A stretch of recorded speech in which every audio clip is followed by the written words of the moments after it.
Y la Escuela Superior de Música del Centro Nacional de las Artes es también una obra creada por el arquitecto Teodoro González de León. Vamos a conocer esta magna obra.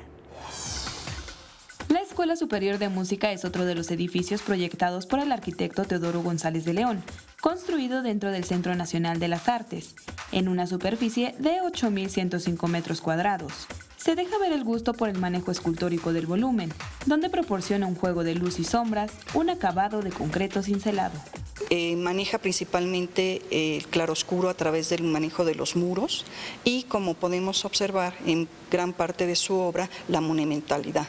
Esa monumentalidad que evidentemente es una de sus preocupaciones para hacer sitio y ciudad. Las instalaciones están diseñadas para que en 73 salones de música o cubículos de estudio practiquen 800 alumnos que van desde los 5 años hasta licenciatura, con salones principales diseñados para la música. Los acabados de las salas de estudio requieren un tipo de diseño muy especial para que todos los instrumentos se armonicen, ¿no? Y que además haya una acústica. De manera contigua a la escuela se encuentra el Auditorio Blas Galindo, con capacidad para albergar a 630 espectadores y un coro para 120 personas. Fue un gran exponente de la arquitectura que evolucionó con cada uno de sus diseños.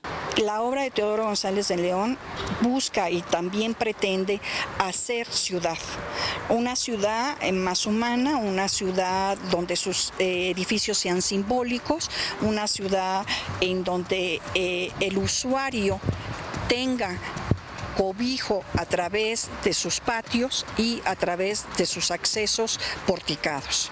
Con imágenes de Sergio Villanueva, Iraíz Morquecho, 21 Noticias.